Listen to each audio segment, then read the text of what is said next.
You are welcome to Grizzly Tales for Gruesome Kids, a series of cautionary tales for lovers of scream.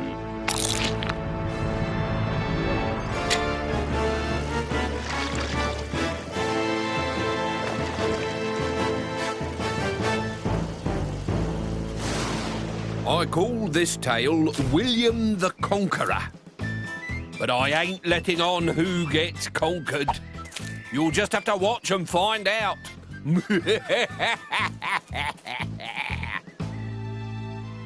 William wasn't much liked by other kids. They thought he was weird, spending hours alone in the woods, breaking the trees, tearing off branches, stripping their bark and carving his name in their weeping trunks. He cared nothing for nature. He was more important than trees. He could take what he liked from them without so much as a please or a thank you. But one autumn, on the first day of the conquer season, he took too much, and Mother Nature made him pay. For reasons that were never clear, but were probably linked to the annual crowning of the Conker King, William wanted every conker in the village. So he set his alarm for 2 a.m. and was out in the woods by 3. By the light of a torch, and using sticks and rocks as missiles, he cleared the trees of conkers before dawn. Feeling rather smug and a teeny bit tired, he pushed his wheelbarrow home through the battlefield of fallen twigs and branches. As he passed the ancient horse chestnut on the village green, however, he happened to glance up. This tree was so old that it had not produced a conker in a century. So imagine his surprise when right at the top, he saw one. William would have to work fast if he was to grab this last conker before another child woke up and saw it. He started with whatever came to hand. Stones, rocks, do not walk on the grass signs, a doggy dustbin and a dead hedgehog. But the conker was too high up and he couldn't reach it. So he broke into the cricket pavilion and helped himself to a bat and several balls. But this second wave of missiles also fell short. He needed more height. He dragged the seesaw over from the playground along with the tyres from the swings. Then he climbed the tree and jumped onto the end of the seesaw. But he needed more weight. So he ran to the breaker's yard where his father worked and borrowed a crane and an old fridge, which he hooked onto the chain like a wrecking ball. And after several trial swings, he finally knocked the conker out of the tree.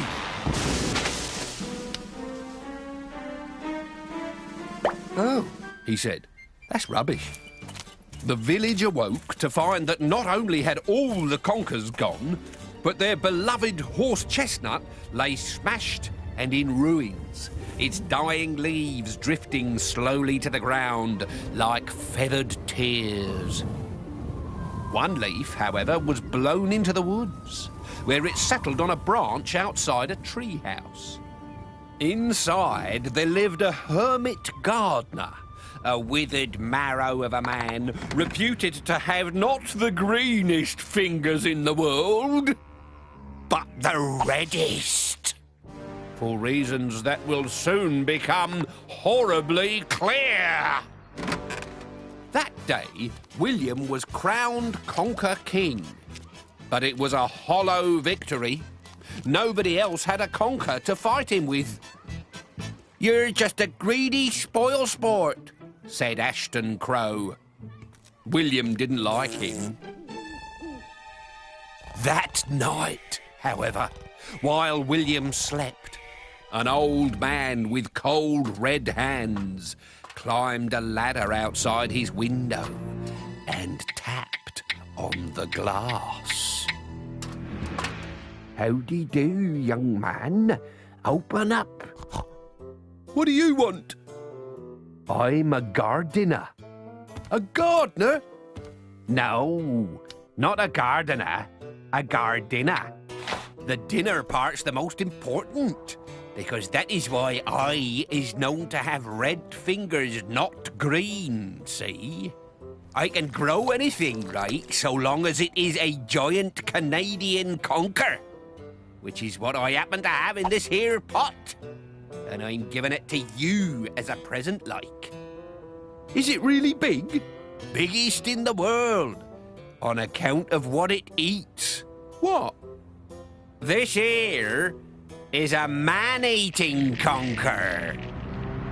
William's eyes lit up. Oh, yeah, can eat a man whole. It's quite safe, though, so long as you never touch it directly with your skin. You mean I should wear gloves? That's it, because if you touches it, it won't let you go. It'll suck you in. Hand first, then your arm, then your entire body slurped up into its sticky heart, where you'll be digested like a worm. Could I use it to eat Ashton Crow?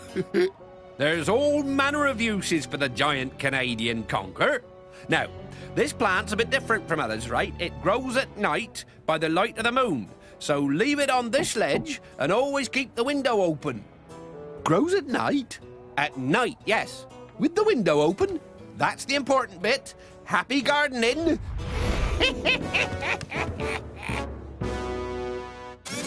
The giant Canadian conker grew fast, and William was careful never to touch it with his bare hands.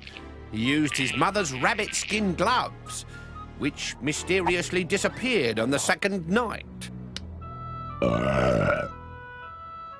By the end of a week, the giant conker was fully grown and smacking its lips. It was time for William to take it into school and ask Ashton Crow if he wanted to stroke it. This time tomorrow he won't know what bit him. But Ashton Crow was not the intended victim. That night, the red-fingered gardener returned to finish the job.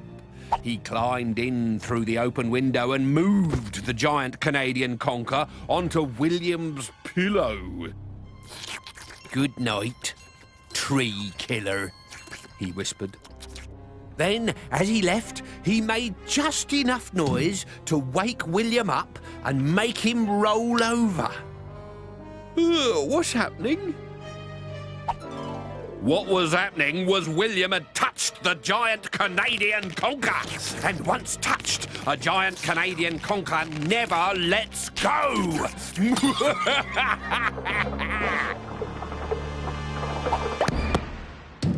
In the morning, William's mother found a conker on her son's pillow where his fat head should have been. And when she picked it up, it said in a voice that sounded exactly like the voice of the red-fingered gardener, "Hello, breakfast?" Which William's mother did not immediately understand. 10 seconds later, however, she did.